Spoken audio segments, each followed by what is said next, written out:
We're asking, is that justice? Is that justice enough? Cynthia Stimpel, Executive Director at the Whistleblower House, joining me this morning. Cynthia, hello to you, and I appreciate your time. Let me start with that question first. Do you, after having seen what played out in court, is this justice to your mind? Good morning, Gareth, and thank you for having me, and thank you to the listeners for tuning in. Gareth, I don't think it's justice at this stage. The 6 people that have been convicted and their various sentences that have been given between 6 to 22 years, I believe firstly they should have had life. Secondly is that we still don't know who is the person behind it, who gave the order for to assassinate Babita, and therefore I don't think justice has been served as yet. We don't know how much investigation has been done to date, because what we've noticed that this case has been remanded. Every time they came to court, it's been pushed out and pushed out, so there hasn't been a full trial.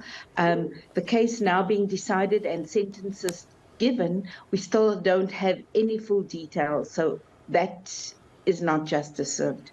And this is why I'm asking the question to everyone watching this morning, those who feel like weighing in. We may flip the viewer question again in a moment in case they missed it. But what I was asking is, do you think that the state is going to fail in their duty if they don't find out who ordered the hit? Because you're quite right, Cynthia, I agree. What we've got here is 6 of those on the ground who pulled the trigger. They planned it, but they weren't the thought processes behind this. If they don't find who ordered this, do you think it's a failure by the state? Definitely a failure by the state, and we're seeing it more and more in many of our assassinations. Just recently, Lieutenant Colonel Franz Matipa of the Hawks was assassinated, and that was with a high caliber rifle. So we've had many others. So if this is happening when people are investigating or coming across information that shows that there's huge perpetrators behind it through corruption, what is our state doing? Where is our law enforcement systems? They're obviously not working effectively, and obviously we can see that they're failing in their duty to serve citizens of this country. What does this now do for whistleblowers who are currently under protection, those who may potentially know something about corruption within government, corruption within the private sector, seeing all the attention that Babita got because of what she did, but ultimately paid for her life, or paid for it with her life?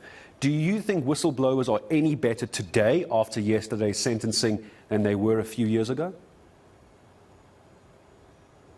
There's more, Gareth, there's more awareness about whistleblowers these days. And so therefore there's more civil societies that are assisting whistleblowers. But if we ask them the question, are they better off than they were, than Babita was, or any others prior to that? The question is no, really, because if these whistleblowers speak out against anything that they're seeing, observing, or reporting against the corruption, whoever it is, has the power to get rid of them. And we've seen that. We've seen that with Babita. Her own boss, the CFO, together with the acting CEO at the time at the Department of Health, she reported this to them. They still held their jobs for a full year, and then only they were suspended. And even up to now, we don't know whether they've been held accountable, because it would have been them giving the information on her and on Babita, and stating what Babita has discovered or investigated in her just doing her job, doing her simple day-to-day job. So yes, when it comes to how do other whistleblowers now, are they protected? We will find that they will not come out. They will say, why should I then speak out and lose my job and lose my life? So we really need to ensure that we protect whistleblowers to the best of our ability as a state, as a country, as civil society, and as citizens. Because if we don't encourage people to speak out, we will continue the corruption within our country, and we can see the demise it has caused already. Now, we can imagine the kind of damage that would be caused if power is unchecked, even by those willing to risk and sacrifice their lives for this. I want to ask you about this, though, Cynthia. As I say goodbye to you, just a last question. I'm seeing the Whistleblower House behind you. Obviously, you're very involved in this personally and intimately as well. What does the Whistleblower House do? Maybe someone watching might be interested to get in touch, get involved. Just tell me about it quickly. Thank you. So the Whistleblower House was founded by the three founders, Ivan Pillay, Liesel Groenewald, and Bianca Goodson. And then Ben Theron currently is our CFO, Chief Executive Officer, who came on board, and I came on much later in January 2022. So what we're doing at the moment is helping and assisting whistleblowers through various services that we provide for them. We get legal services for them, so we've partnered with a few lawyers that will give them, take their cases on.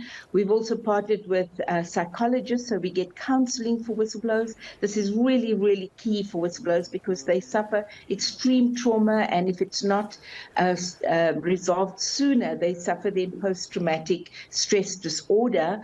And then we also provide some safety measures for whistleblowers, that we don't take them out like in a witness protection type avenue, but rather we find them a safe place to stay, like a bed and breakfast where they're protected with good security around them. And then we also provide them with some financial assistance that just tide them over. We call it a survival stipend, just to tide them over any unnecessary the expenses that they have. I mean, apart from putting their lives on, putting their lives at risk, they put their lives on hold. They can't find work. They're often ousted. They're ostracized by everyone who perhaps at one point in their lives was actually on their side. Cynthia, that's why I was so glad you were able to explain to me what the Whistleblower House is. Cynthia Stimpel, thank you for your time, Executive Director of the Whistleblower House. You saw